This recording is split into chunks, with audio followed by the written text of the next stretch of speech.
This is another one of my all-time favorite franchises. Seriously. And it has been for a long while now. I'm going to be ranking them because I just always think that that's the way to go with franchises. The Fast and the Furious Tokyo Drift. This brought on Justin Lin, and that's about all that I like about it. Han is good too, I guess.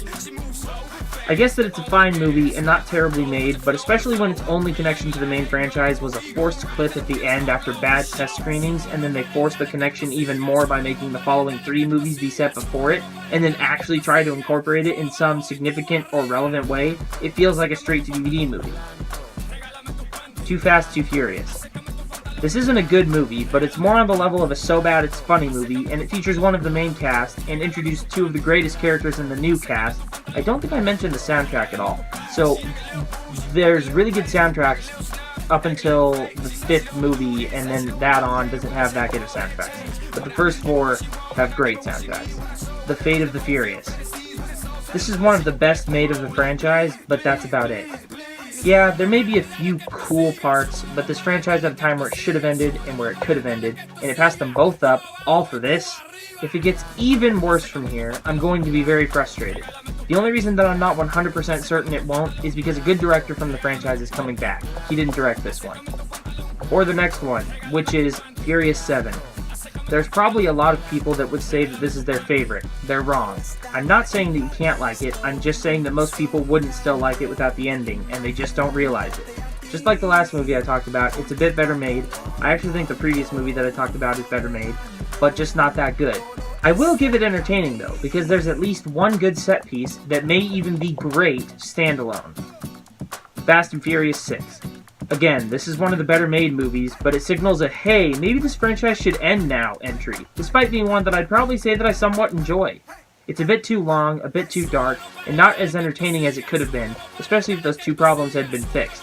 But it's definitely still one of the most entertaining entries, especially when that specific moment on the freeway/bridge happened. I'm referring to the joke and not the unbelievable moment. This movie has way too many of those, and that's another reason why it flops. Before, they'd kind of try to hide them. This time, it's just obvious, and the movies that came after it just kept upping that quality for some reason. This is also the last movie that I own, although it'd probably not be the last one that I'd want to own. You'll hear more about that when I get to my favorite. Fast and Furious.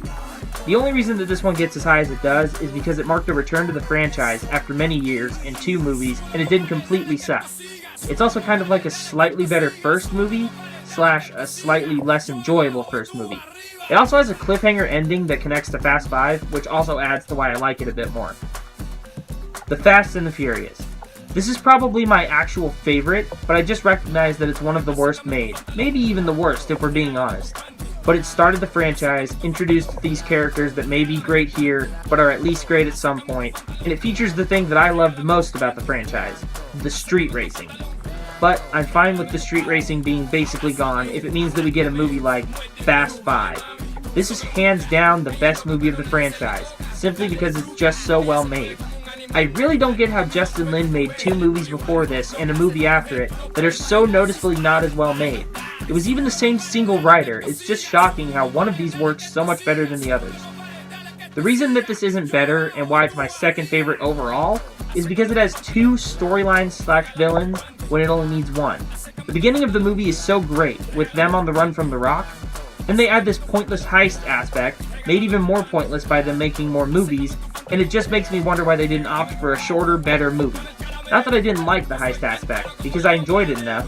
It was just unnecessary, and felt a bit stupid that they weren't better utilizing The Rock. It would have been pretty cool to have like a movie that I'm talking about with just The Rock, but then taking the heist and making that into another separate movie. And then that would have been 2 good trilogies. Oh man, I just thought of that right now. I didn't write it in. The villain of the heist storyline wasn't even that good, which helped to ruin it even more. And then they could have had a better villain. Okay, I'm gonna stop now. But at least The Rock is still great, as always. Anyways, this is the last movie that I'd like to own, and the last movie that I'd say had a reason to be made. But there's still going to be at least 2 more movies, and I'm glad that Justin Lin is coming back for the next one in the franchise after being noticeably absent for the last 2 movies. There's going to be a spin-off that I'm still not interested in, but I'm a little more hopeful that it won't completely suck because it's got the co-director of John Wick and director of Deadpool 2 directing. Thanks for listening / kind of watching. Press that like button if you liked the video, press that subscribe button if you like me, comment below your ranking if you want to, and I'll see you in my next video. Bye.